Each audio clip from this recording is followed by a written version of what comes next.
Ryan, if you only had 1 minute to give music artists the best advice you possibly could, what would you say? 1 minute on the clock. I would say that you really have to fall in love with learning, and you have to fall in love with the process and the actual lifestyle of being a professional artist. The hour that you get on stage is just that hour. If you're lucky to get a full hour, that's really fun and that's glorious. But I would say, I'm probably at the higher levels of, making money as a professional musician. I've certainly been at close to the highest level. And you only get, like, if I played 300 shows a year, that's only 300 hours per year of being on stage and being in the glory. The rest of it is a lot of hard work, a lot of discipline, dealing with disappointment. If you are successful, half the people that you're going to run into think you're a jerk, even though they don't know you, and the other half love you and they don't know you. So there's this whole other side of being a professional artist, and you need to be ready to deal with that. Yeah.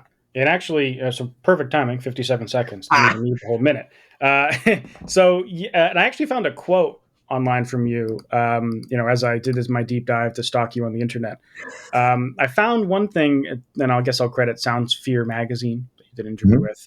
You mentioned how at one point you had to rebuild your whole career with an indie environment in mind.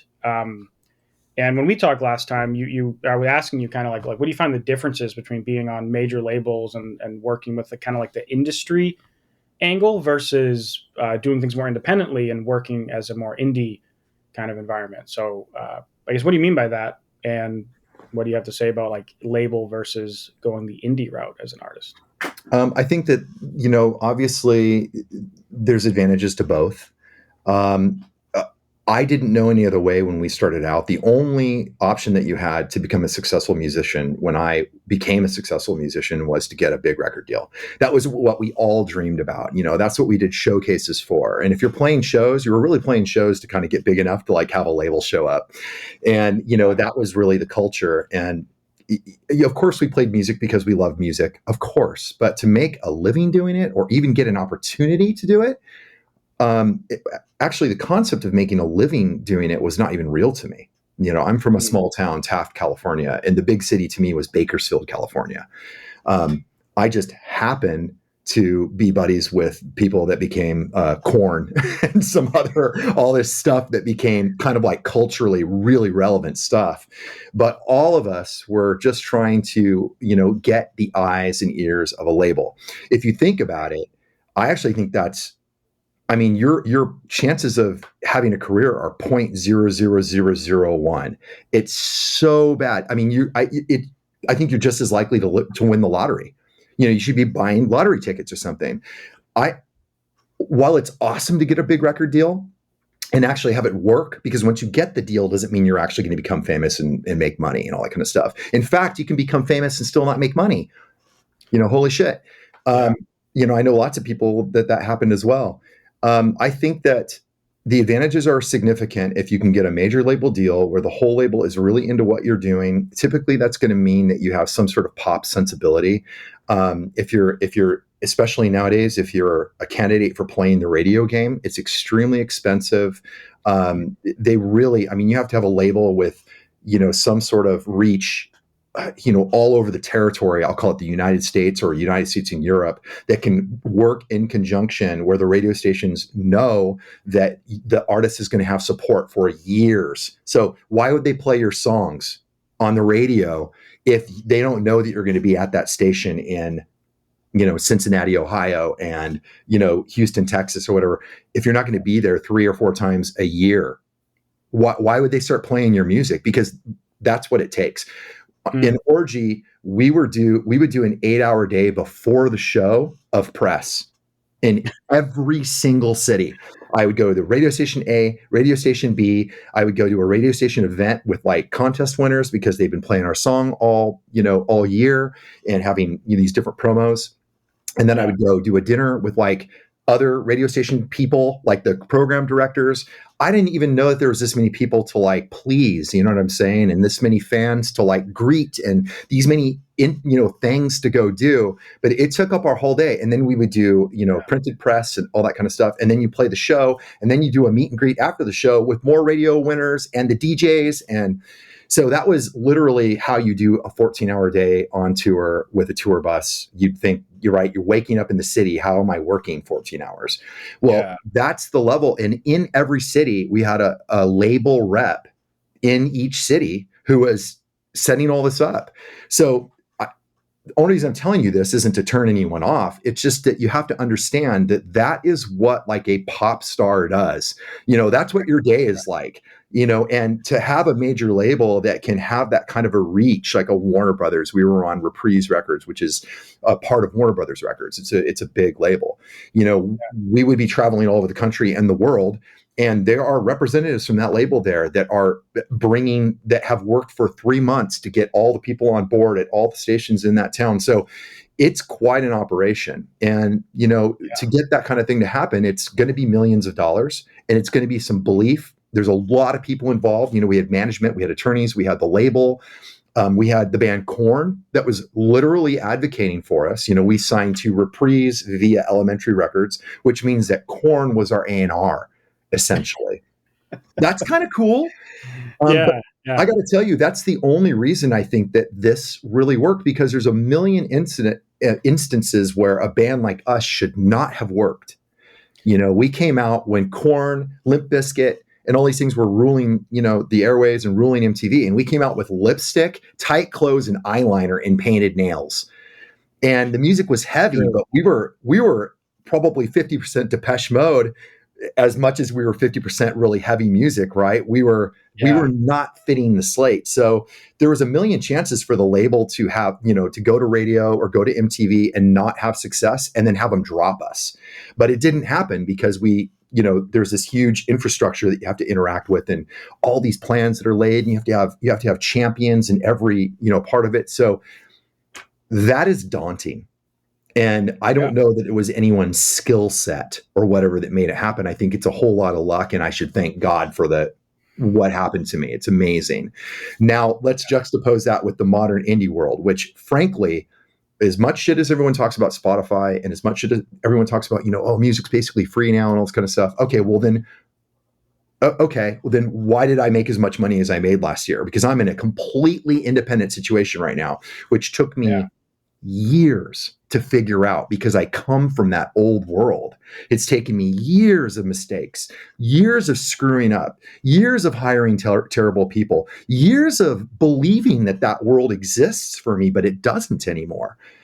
Years of thinking, oh, I'm from this big band. Why doesn't this door just open? Mm. Well, because when you start something new, you know, you might get a little respect because of what you've done. But at the end of the day, what matters is what you're doing. And the entire landscape's changed, the way people enjoy music, all this kind of stuff. Why is that good? Despite all the negative stuff you see in the press and all the stuff that big artists talk about, like, oh, I didn't make $1 from my streams, all this kind of stuff.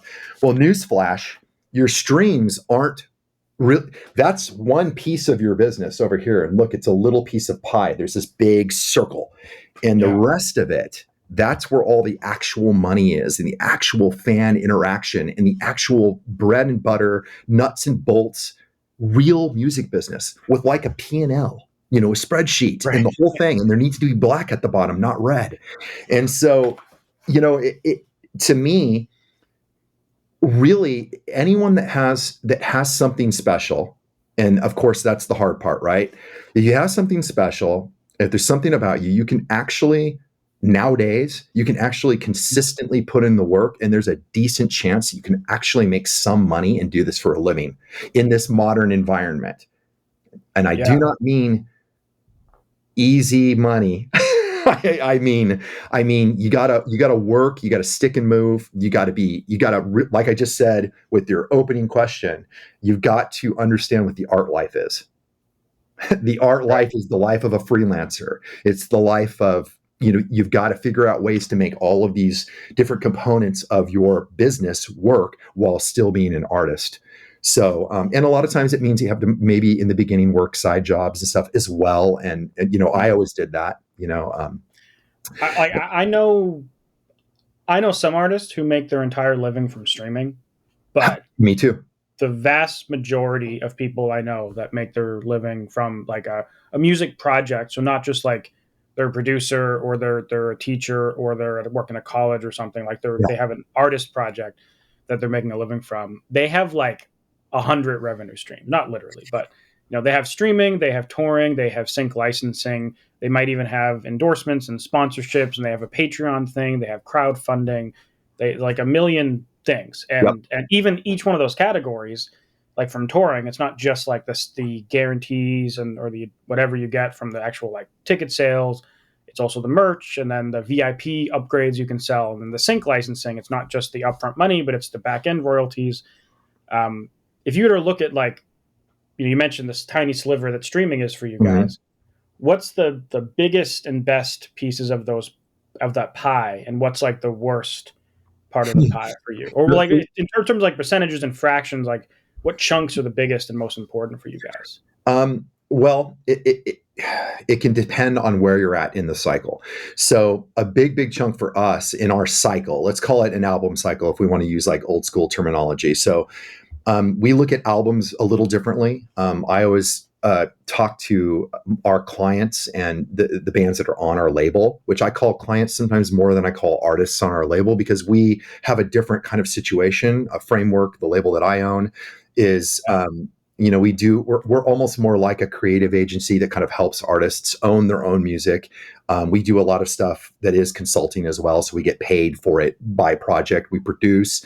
But we also happen to be able to release music and be able to do it the right way, because there's a lot of things, as you know, that don't even involve ads, but it involves even distributing the music correctly. And there's a lot of like best practices and stuff, even with your social media and, spacing it out correctly, timing wise, thinking of an album a certain way. And that's for us, an album is it might be 10, 12 songs, but for us, it's a year and a half long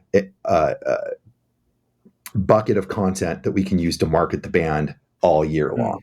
So we don't, let's call it an album cycle, is we got to get some money to make this big bucket of content. Now, an album cycle for me means some videos. It means multiple photo shoots. It'll probably mean 2 or 3 tours during the album, not like the album drops and we go on this big, like we're touring all over the world. That's not how we do it. We're dropping 1, 2, or 3 singles, and then we do a tour, and we're 3, 4, and 5 singles, and we do a tour, and then so we're making money and churning this thing constantly. And while we're doing that, because we're kind of loose with the way we know that there's an album that's been written already, we already know that that's going to happen, but we're not going to release. The last thing I'd ever want to do in this modern music economy is release that whole album at once, or even release 4 singles and then the whole album, because you're wasting your chance to market those songs. Unfortunately, you will literally see the ones you dropped as singles, those will have big, good spins. And then the ones that weren't dropped as singles are going to be like, I wouldn't doubt over time, 40,000, plays, and you're bummed, because it's probably a bunch of good songs. It's just the way the world. It doesn't mean your album's not worthwhile. It doesn't mean that people won't buy it at the shows. It doesn't mean that. It just means that, look, every single song is important. Every song is important. And you can release this stuff and repackage it and re-release it and do all these bitchin' things for live, for your web store, all this kind of stuff, and it will sell. It will sell, especially if you get true fans.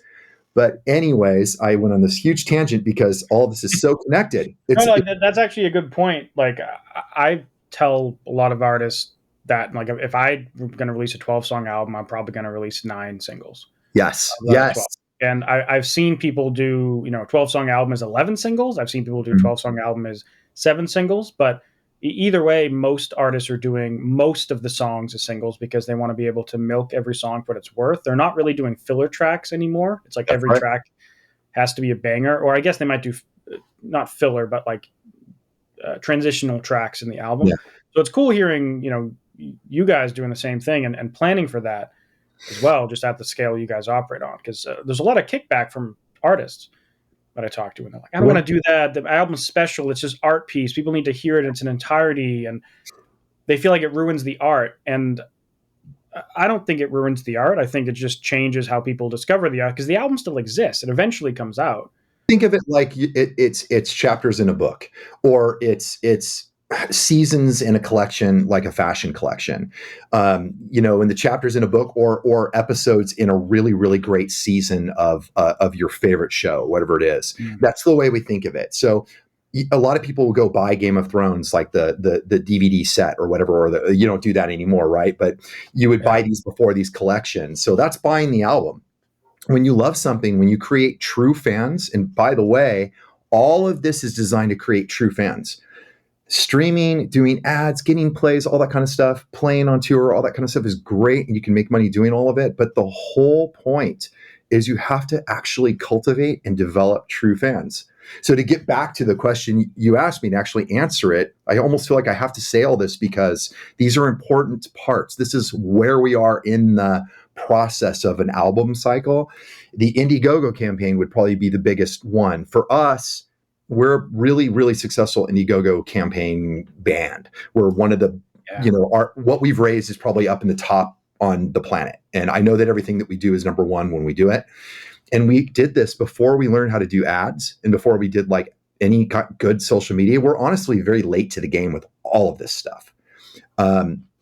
It was done by constantly watering the garden of the fans, by constantly cultivating the fan base and doing stuff for the fans. So that when you do an Indiegogo campaign or something like that, these people are there. It's really hard. Like you have a good friend or you need a friend, but you didn't talk to them all year and you expect them to just show up for you. Well, good luck with that. I mean, some will. Well, fans are no different. You should be doing stuff with them. So that's another great reason to put out songs regularly and stuff. So when we're in this, beginning phase of this album cycle or this content creation process, that crowdfunding campaign, I think our last one we did 44,000. But that's like it's not an advance. That's consider it like a pre-sale.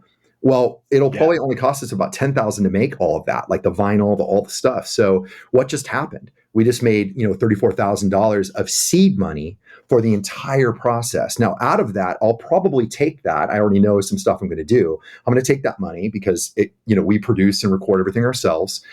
We're going to take that and we'll do other things with that money that'll end up making more money by making more cool stuff for the fans. So that's really important. And we're focusing a lot on like what these campaigns are going to look like. And there's a whole lot of gamification in these campaigns. There's a whole lot of thought. We don't just film ourselves throwing a football to each other, being cute. We actually tried that and it didn't work for us. So this is another thing that's really important, is the authenticity of what you're doing and creating something that works for you and for your fans. Most artists I know start off self-funding from a career. I've met a guy who was a dentist. Yep. And by night he was a music artist. And I was the first dentist I'd ever met that was trying to become music. Like usually I meet with people and they're like, oh, I'm an engineer, scientist, I'm a software developer, I'm a plumber, I'm a whatever. But dentist I've only seen once. So shout out to my one dentist subscriber. Haven't you noticed that a lot of these artists are so smart and they really are, they're brilliant? Like, most artists that we work with that aren't popular yet and making a living from it, they honestly do have other ways of making money and they're very successful and that's why they're willing to dump money into their dream. I was a hairdresser. Oh, really? That's interesting. Yeah, and hairdressers, can, especially here, you can make a lot of money and you can look a certain way and you can have tattoos. And back then, tattoos are a lot more common now, but 30 years ago when I was doing it in the beginning, having a look and having bleached blonde hair and this whole, wearing eyeliner and stuff, you kind of needed I wasn't going to become an engineer that easily. Yeah. There used to be a big stigma around. I mean, I remember even in 2011, working in Starbucks and stuff, like there was rules against having visible tattoos. And a lot of people would come to work with these like wraps to cover their sleeves.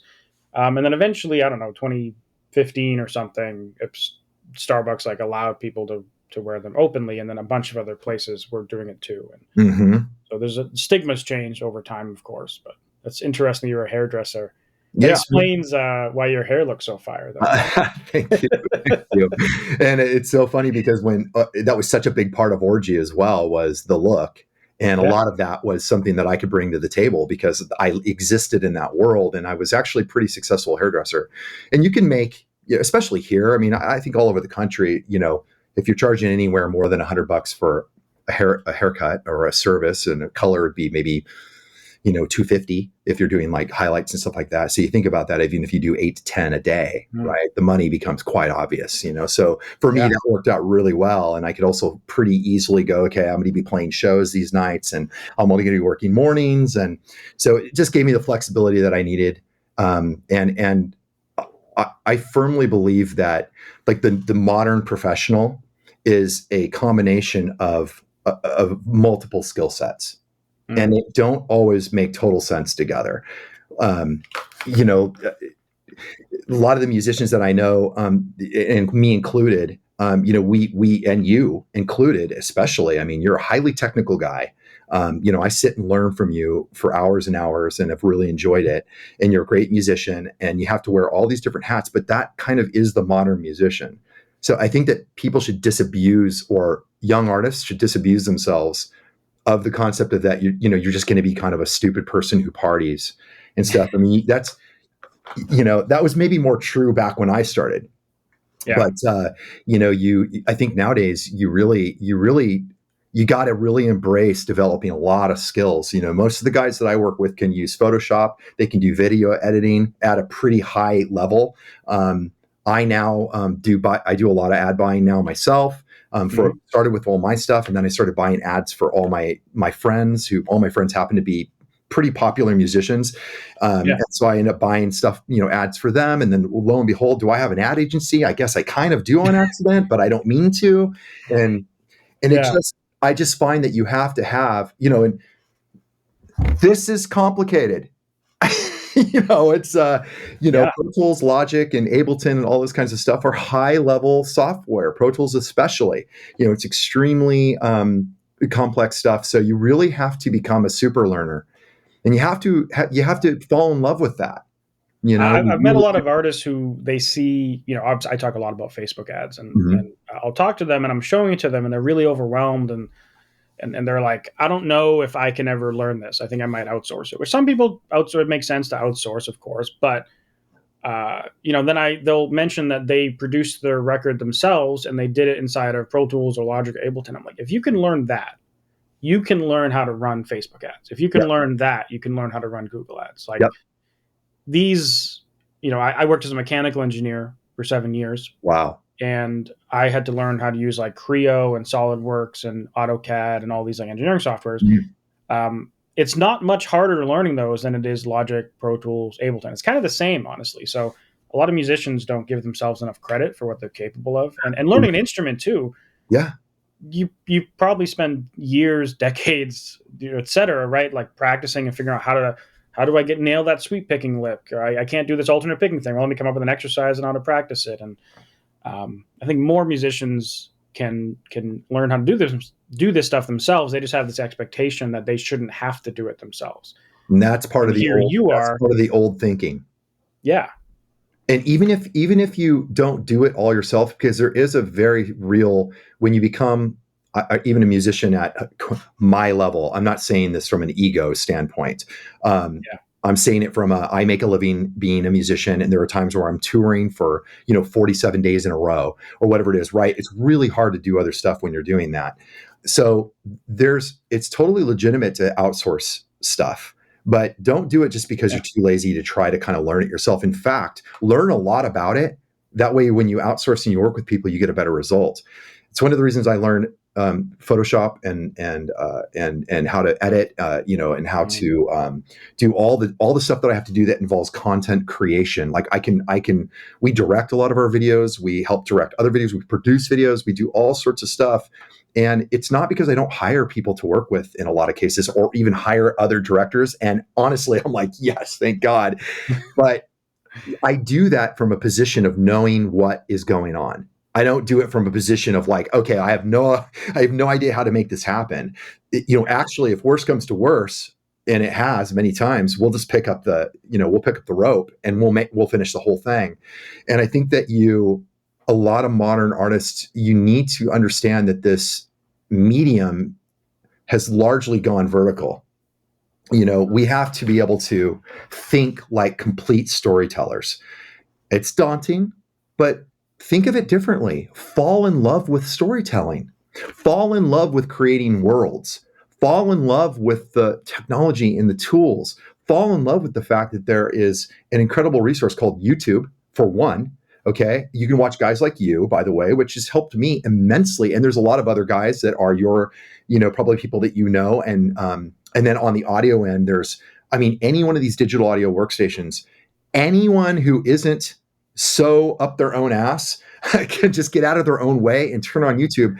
I have ChatGPT and YouTube like are on all the time, because every time I run into a problem while I'm recording, I'm not asking it to write music for me. I'm asking, how do you do this thing in the software? Where is the button to do whatever it is? What's the hotkey to merge all these tracks because I forgot what it was? It's all there.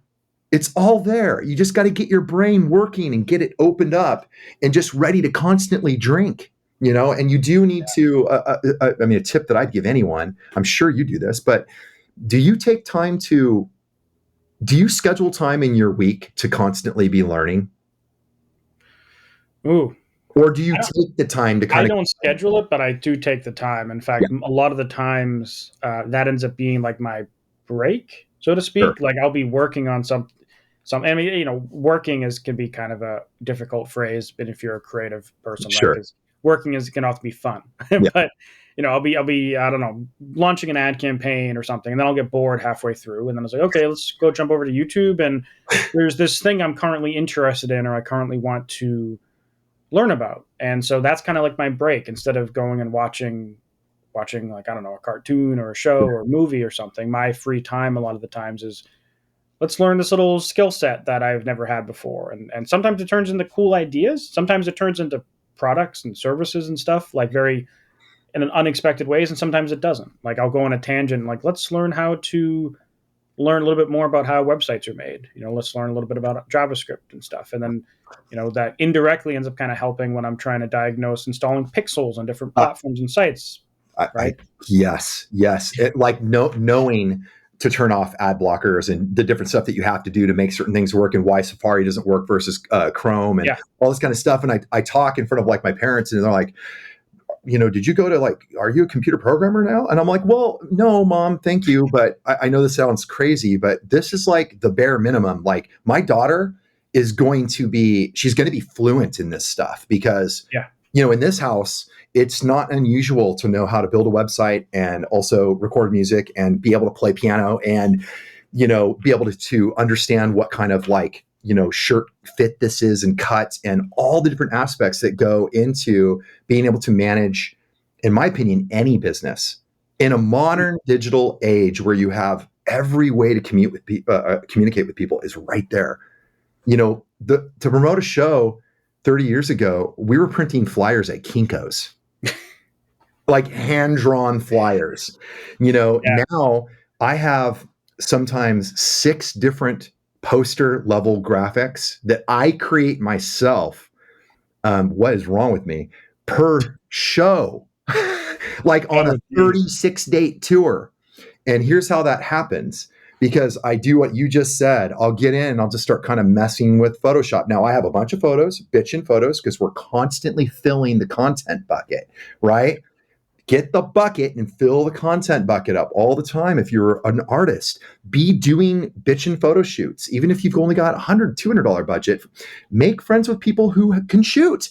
Yeah. Friendship circles, the framework. It's what I name my company after. Is the framework, is the circle of people and creatives that we rely on to do what we're doing. And you have friends, and there's a lot of people that will, honestly, if you're doing something cool, they'll help, especially if you're not a dick. If you're cool, you'd be surprised what you can get when you just make someone dinner, like with their own Yeah. hands. It doesn't. So For I'm giving real. away all the Honestly, tips. like, there's this dude that, Eric Simey, shout out to you, Eric, that he mixes and masters all my music, and Yeah, he doesn't charge me anything. He does it dude. because he's just a stand-up guy. I've run a couple of his ad campaigns for him for free, but like he sent a friend of his to my ad agency, and because he's friends with Eric, we charged him like a third of the rate we would charge Mhm. anyone else because he's a friend of a friend. Yeah. And that's those kind of relationships are valuable. Like, is it, some people are like, oh, that's the whole industry connections, favoritism, blah blah blah, but like That's what you do. You make friends, you develop connections, you help each other out, and then you don't do it because you want to save money or do it. You do it because you want to be friends with cool people, and then it indirectly just kind of benefits everyone. Yeah, and for you, it's definitely paid off because when I was doing my background research, I found the random YouTube video interviews you've done, and like there's a bunch of people in the comments saying like, I met Ryan at this point decade ago, and he is like the sweetest, most humble dude I've ever met, and I saw him multiple times, and so again, you can't really plan for this, but 10 years from now, if you're an artist now,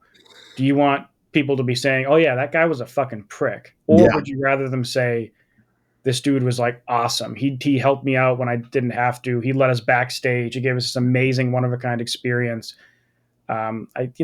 I would imagine you feel pretty good if you look back at those comments and you're seeing totally. like I people mean, are like that's they're awesome. loving on you, right? And you might not even remember the interaction you had with them, Yeah. but in terms of how you build a fan base, like that's a great skill to have. Is like how can you treat as many people awesomely as you can because that's going to help them become super fans long term. Especially if you're in a position of power, Yeah. especially when you don't have to. That's when I think that you really need to understand that there's a power dynamic and you need to help them like enjoy the interaction and enjoy, and it is your gift and in my opinion, a little bit of your responsibility. If you go to any of the, like, I don't know, if you get to brush with the guys in Korn or Linkin Park, or if anyone was lucky enough to know Chester, and you're going to see like the biggest rock stars in the world that can disarm you with a couple of like sweet, quips and not Yeah. totally taking themselves really seriously. And that's where I look at that and I'm like, that you're the real rock star, and that's why I kind of learned from and was sort of like, I guess those are my comrades. You know what I mean? Yeah. So I think that that's definitely a really, really good thing to keep in mind. And even the jujitsu teachers at my school, I train at the Gracie University in Torrance, and the Gracies who brought modern jujitsu to the United States and Mhm. created UFC and all this kind of stuff, which is this giant culture now. It's like, Yeah. it's definitely the zeitgeist now, with everyone from Joe Rogan to all the big podcasters, everyone's jujitsu now. There's a reason Yeah. why. Well, these guys, this is the fountain of jujitsu. This is where the jujitsu water comes out and everyone drinks it. And they have all the right in the world to walk around like you don't exist. And I can tell you right now, it's the wildest thing. I see these guys. I like training there because I love their business. I'm so interested in how they're doing what they're doing. And I just shocked. I mean, someone new will be there, and 45 minutes into the thing, they'll just be like, first name, da da da da, and talking to them and getting them to be comfortable with the concept and everything. And these guys are like, this is the royalty of jujitsu. This is the way. This is like, they're kind of like the rock stars of jujitsu. And Yeah. you just can't believe, like, you just watch it and it's consistent. It's every day. It's vertically integrated into their content. That, like, it's all they're here, but they're still somehow approachable. But you maintain a respect, and Yeah. that is an incredible line to walk. And they do Yeah. it naturally. And that kind of stuff. I mean, seek that kind of stuff out and be around it so that you can kind of get some of that on you, so you Right. can Yeah. learn. Those with power, like the really good people that have power, are not using it to hurt other people. They're using it to lift other people. Heck yeah. Now that was a epic tangent that we just went on, and I loved every second of it actually. But I think we started off with what was like the like revenue, like what are like the biggest like income streams for the band, and then some of the Yeah. best ones, the biggest ones. I don't remember what point we branched off, but I think we were From talking about Indiegogo. So that would be crowdfunding and all that. in our cycle that leads to the biggest tangent. I'll get back down into actual business. I actually operate businesses. Can you believe it? How do we get through a meeting? For us, Indiegogo would be the big start point, but it's all part of this cyclical thing that's constantly going. So there's an Indiegogo every like year and a half or so, right? That we do a new album. And then there's always multiple tours in between. We by far probably make the most from touring. Merch, believe it or not, for us and for most bands that I know, you get the guarantee, which can be great. But merch for us is just it's just bananas. It's just the biggest thing. VIP is also a really big thing. Mm. Here's an interesting thing about VIP. The more you do it, the more it actually will get smaller, because the more you're touring, the more people have done it, it becomes less special. So you do have to kind of play games with that a little bit. Sometimes maybe you pull it back. Sometimes it's a very hard thing to do. It depends on how big you are, right? We're not big enough that we can't exhaust ourselves sometimes. We do have to kind of, it might be advantageous for us to pull back here and there. But in general, we're touring a couple times a year, maybe a total of 3 months or so a year, which for us, that's much less than we did when we were this huge band. We would tour almost the entire year. But touring is a really, really big deal. And that's like a lot of money if you're out for a month and you come back with like a really significant amount of money. And we're definitely like mid-levels, smaller. If we're headlining our own stuff, it's 300-seat venues. It's not that big. But yes, you can make enough doing that. Like, absolutely, you can make enough money. You hear a lot of stories about artists selling out like 5,000, 10,000 seat venues, which is big, I hear it and all. then losing money. It's shocking to me because I've done that too. I've been on that side. And I've also been, lived that life where we had 2 tour buses and a diesel, and we had more crew than, we had like 2 crew members per band guy, so it's insanity. There's like 15 people on the crew bus, a diesel, that's a driver. The expense ratio is insane. Were we making in the tens of thousands a day? Of course we were, but we were probably spending in the tens of thousands per day. And that's back then. Everything was a lot bigger, so we could live off other stuff, like our publishing alone and all that kind of stuff was big. So I get how that can happen, but in this modern day and age, it still kind of shocks me. And then I see the responses. I saw this one artist respond to someone. She made this like kind of heartbreaking video about like she's selling out these like places that I'd be stoked to play, like theaters, 1,000-seat up. And I know what I make off of even 300-seaters, and it's significant. It's not millions, but it's significant. And I think I know what her guarantees are. I know what her merch probably is, and I'm trying to boil it all down. And I see people commenting like, "How are you playing these shows and losing money?" And then she's firing back, "Well, I pay a livable wage and all this kind of stuff." And I'm like, "Okay, now we're getting kind of okay. That's cool, but this thing, it's just like any other business. Like if you're making $10,000 a night, you need to spend $5,000. I would spend even less because I'm at that point in my career where I the way we do things is very, very efficient. But you can still have like crew and pay them okay and all that kind of stuff and not lose money. This artist was big enough. It's probably 15,000 a night. Is everyone flying first class? Is everyone, I think the recent artist I saw is the same artist you're thinking of. Oh yeah. based on how you're portraying it. But yeah, it's like, you're right. It's a business, and a lot of artists fire back saying they don't want to sacrifice the show. Like they want to spend all that money to have the best show possible. But in my opinion, if you can't make the books black, make them profitable, then that means next year you might not be able to have a tour, period. Yeah. That person who you employ now, you might be paying them really well now and giving them all these extra perks, but that might mean they don't have a job next year, period. Yeah. Or they have to find a different band to be on the crew on. So it's like, if you don't balance your books, you're out of a job and all your employees are out of a job. And that's a way worse scenario than just scaling back and giving yourself a long-term career.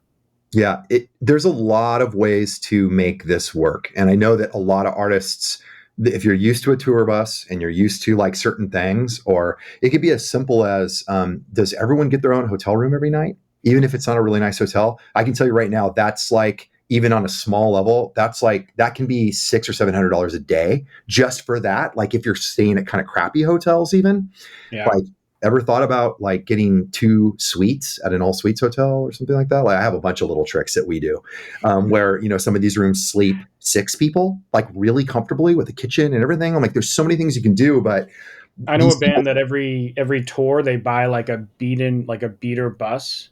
And like basically they buy a bus every tour. By the end of the tour, it's just done. Like it basically is trash. Wow. But they buy it and then they like scrap the insides and they build like wooden bunk beds in the bus. Wow. So it's a tour bus, but it's like a used old tour bus. And they do it because then they don't have to pay for any hotels, and they're buying, the cost of the bus is cheaper, but they don't have to utilize one of those like companies where you can basically like hire a driver with a bus. Like there's companies that like do that now, I guess. Oh yeah, Um, that's how it works because you have to have a CDL driver for that bus, like someone who's licensed. And then with the CDL yeah. driver comes all sorts of additional pay, and it also comes with you have to get him like by law they have to have a room every night, a hotel room.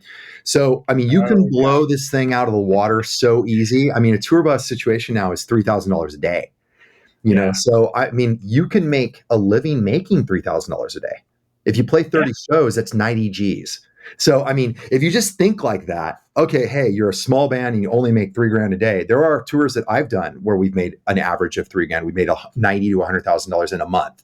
Well, okay, if you have 90 to $100,000, can we do this tour? Can we actually go out on it with like one really good crew person or two crew people?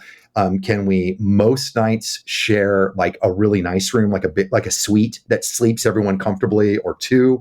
Can we? The answer is absolutely yes. Can we own our own vehicle? A nice big Sprinter van or something like that is used. Of course, it's all these types of things. But can you do this whole thing for 25 grand? The answer is yes, you can.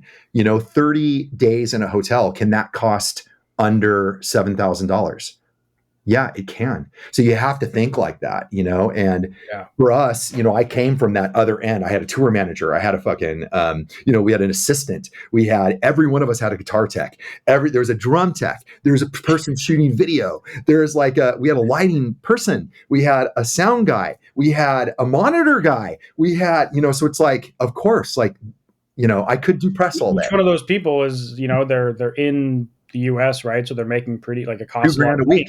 Yeah. Yeah, Yeah. and they're living with you full time Yep. essentially, and so you have to pay them full time salary for the whole Yep. shtick. And one of my clients, or I guess like friends at this point rather, is guitar tech for like a major like multi-million monthly listener rock band that's been Oh, around yeah. forever that everyone knows. And he's brought us out to some of these shows, and they live life pretty lavishly on tour, Yeah. right? But they can afford it. Yeah. I'm hoping they can at least. But like, you go to a venue and it's like unlimited drinks for the band and all the invited guests, and there's like multiple food trucks where you can Yeah. just go up and get unlimited food whenever, and like there's catering every Yeah. day with like all you can eat food, and that catering company probably Yeah. costs thousands per day, and Yeah.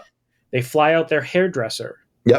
because the guy likes how that guy cuts his hair. And Yeah. that's what the other end lives like. But if Yeah. you can't actually afford that, you're just bankrupting your business. Yeah. Honestly, and I've lived that.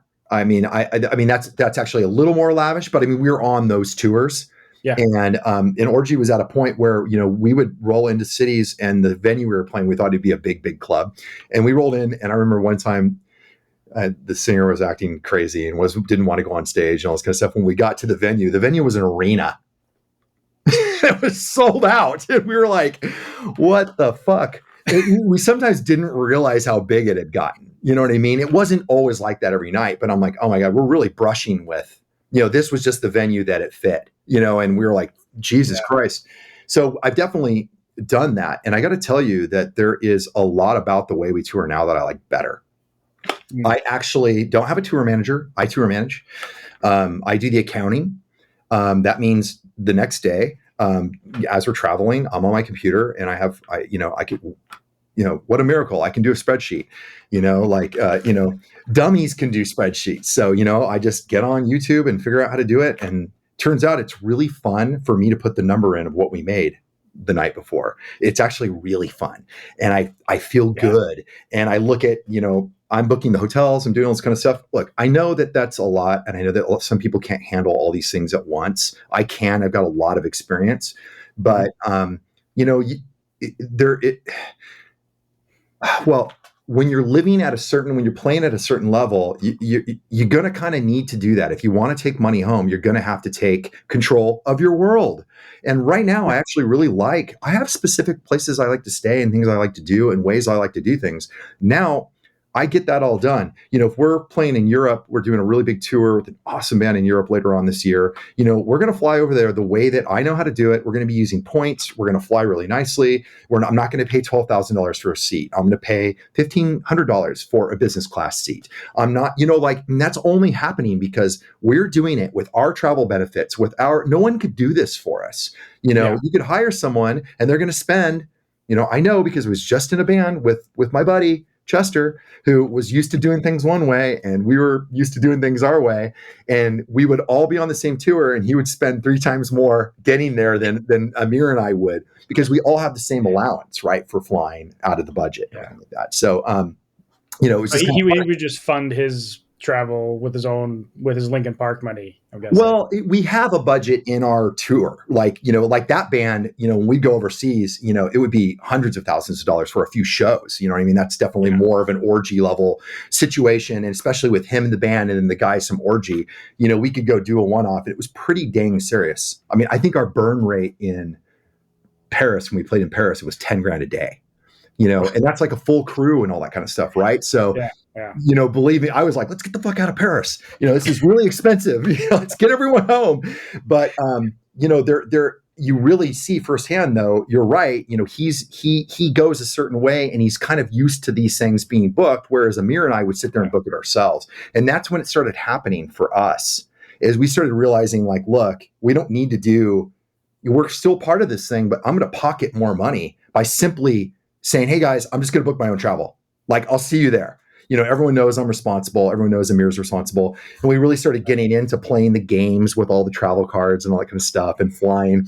We would be working first class out and all this kind of stuff. Because, hey, if you're flying everywhere, why not sign up for everything and manage it all? And so there you are. You're starting to become a business person. You're starting to take control. Well, I'm so used to having that control now, and I'm so used to utilizing like my Hilton, diamond status and all this kind of stuff. Like, I get so much free stuff, and I'm at a point now where we have so many points that I know my hotel budget is going to be this number, period. It's not going to go over because I have enough points to eat the overage. And I like doing it every day. So I can just eat it. So no matter what, even if we're staying at Hilton's every night for 40 days, I know it's going to be, X amount of money per day, every day. And it's not going to go over that. It's going to be right there. So I can build that right in the budget. So, I mean, honestly, you probably can tell by my attitude, this is fun. Yeah. Don't let it be not fun. This is all fun. We're going camping with our friends. That's a good way to say. We're going camping with our friends, and we get to play in front of people who like our music every day. So having this attitude actually really helps. This might be a weird question, but like, you knew Chester personally. Like, how do you feel about the new Lincoln Park? That's funny. I just did some interviews about it. I'm a big fan. I think Emily's awesome. Yeah. I've been loving it. We have tickets to see them in July, so we're full on board. Me and my wife are going to go see them then. I think the play was brilliant in terms of, I don't mean it like it's a purposeful play, but I think the choice was really smart because having a woman come in who's obviously got this, she can kind of do that thing, inhabit that world, but it's obviously not trying to be him. It's simply, obviously you're singing the old songs, but you're allowed to do that. Alice in Chains and AC/DC and there's all these great bands, Journey and all these different bands where the singer, Stone Temple Pilots. And as long as the singer isn't trying to be the other singer, they're doing their own stuff too. And they have original stuff that's awesome. Just like Linkin Park's new songs are awesome. They're really good. And that's what's really, really important. So I think when she goes in there and sings the old stuff, the way that she does it, I think it flies. I think it works. And I actually think that Chester would be stoked. I don't think they're intended for any of this to go the way it went. I can tell you that right now.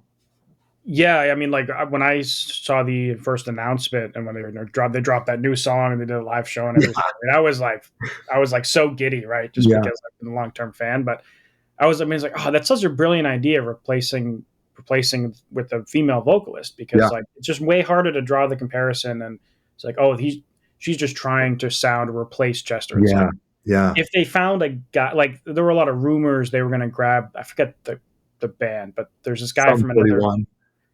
No, there was that one, but there was another, the Saliva singer, the current Saliva singer. There were some rumors that because he's done these Linkin Park covers that sound like identical. Oh yeah, and he's a phenomenal singer. But I think that would have been the whole like. It would have sounded too close. It would have felt like a copy, like a Well, they're really smart guys, and I think that they, the fact that it took so long, I think, tells me that, I mean, I do obviously have a little bit of inside baseball knowledge. They Yeah, weren't trying to replace anyone. They weren't necessarily trying to even do like new Linkin Park. I think that yeah, what happened, they gave it enough time to just kind of happen. And obviously, Mike has been making music ever since. And, they're smart enough too to have kept this really under wraps as this was developing, which I yeah. thought was a really, really brilliant move. Um, and yeah, I think it's great. Honestly, just even thinking from like my perspective as being a singer, guitarist, right, etc., songwriter. Um, if I was in a band, which I am in a band, but if I was thinking about what I want my legacy to be in this band, let's say there was some momentum and fans and we were touring and all that, like I would much rather my music still being heard after I'm gone than not. And I would love for the fans to be able to have something Absolutely. after I'm not around anymore. And I have to imagine most artists would feel the same. And I think the people that are saying it are probably not artists. They don't know what it's like to actually create music of their own, so they don't know that feeling. But it's like a lot of artists, in particular, do think about the legacy of their music, even if they're like a quote unquote nobody. Like I've met people who are starting from scratch who have zero fans, and immediately from day one they're thinking about, I want to upload my music in a way where it's on the internet forever, so that it's there, people can listen to it and interact with it forever. So I think artists get it. I think a lot of people that are whining and complaining are Sure. they don't create anything. They're not a creative individual that makes music and releases it and has that feeling that I think most artists have. Yeah, it would be like when Steve Jobs died if the Apple had to dissolve. How Yeah, fucking dumb is that? I mean, how dumb yeah, is that? It is the dumbest thing I've ever heard. It honestly, it's one of those, like, there's a lot of nasty stuff on the internet, but that is one of the darkest, dumbest comments. It's yeah, almost so dumb that I feel bad for them. I'm just like, wow, you must be in a really deep basement at your uncle's house because this is so dumb. yeah, have, have you never met anyone in real life? I mean, it's just yeah, like, how yeah, can you say this? We should all be cheering for them and for everyone that's had to overcome a tragedy and yeah, carry the torch and keep going and keep creating art. And heaven forbid, if any of these other people went through something terrible like we did, and that was hands down the most terrible thing that I've ever gone through. That was my best friend. It was my brother for 25 fucking years. That was my yeah, yeah, bandmate. He was my roommate here. He was my, like that's a big deal. If anyone, one of those people saying those kinds of things lost someone to that degree that they're that entwined with, I would, if I knew them personally, I would be doing everything I could to help them, encourage them to carry on the torch, yeah, keep making music, keep singing the songs, go play, go perform, get out, make new friends, find new singers, make yeah, art, make beauty and joy in the world. That's our yeah. job. That's our job. Well, we've been going for about 2 hours, which is Oh, longer than I shit. thought we would. Okay. I could probably talk to you for a week straight, but We'll do a part uh, two. yeah, there might very well maybe a part two. So, is there anything you want to leave the people with? We're gonna have a bunch of links down below where all Okay. y'all can check out Ryan's stuff, some various music projects, and like other links you have for those music projects, and also for Sure. Framework, your label slash artist services Sure. company. Where do you most want people to go or reach out to you? I mean, I always want people to go check out my music because that's the thing I care about the most. We have I guess, wow, it's so funny. We talked about so much stuff. We didn't go through line item by line item of what our music actual business is. I know we tried in the beginning, but I did the classic Ryan Shuck start the roller coaster. Um, but we have a Patreon that has been very successful. Even if it's not 1,000 people on it, you'd be surprised at Nice. how much we can make and what we accomplish with hundreds of people. It's incredible. And you can check out our Indiegogo campaigns. You'd have to search for a lot of them now because with Indiegogo, they don't live in like this like populated form. But Mm, I have a link to one of those. You can check out our last campaign. And you can see what I mean by gamification and building things in a way that's interesting. You can also see a little bit more about what I mean about creating a world. Just yeah. read my pitch. It isn't a pitch you've seen anything from any of these bands do. We kind of learned that this drama and channeling Blade Runner and just this whole vibe that we get with our music really works. And our fans read it probably almost tongue in cheek, but they get it. They're like, Ryan's serious and he's also crazy. And this is like really cool. And so you'll get an idea of what I mean by this sort of like duality that we exist in of being often authentic and connected to our fans, but also creating this high level world that is fun to be a part of. And that's just like a month. We did that in a month. We made $20,000 the first 5 minutes. I mean, it's shocking. Yeah, let me actually read you these Wikipedia numbers I found because I'm curious to see if they're actually true. You started an Indiegogo campaign for one of your earlier albums for a double album for $10K. You ended up hitting it in one day, and you ended up with a total of $28K for chapter 1 and $43K for chapter 2. Yeah. Since then, you've done it multiple more times, one of which you raised $50K when you only asked for $10K for one of your albums. The next time you did it, you only asked for $10K as well. You got $41K. Yeah, there's a couple that they're missing, but actually, speaking of we're gonna have best thing ever. Hi, Daddy's just finishing up work, but I love you. This is the other side of the other side of. Hey, I'll see you in a minute, okay? But yeah, so I mean, if you add it all up, I mean, it's in the couple $100,000 of non-recoupable income directly from our fans. And there's a lot of deep stuff that you can get into how we do what we do. And that's kind of how Framework was created. So Framework is a natural extension of what we sort of have been accidentally doing, and that is helping. We've just had to now figure out a way to monetize it, because what happens is a lot of artists want to have a business like ours. And it can get to a point where I start working with so many people that I have to have a paywall to control it.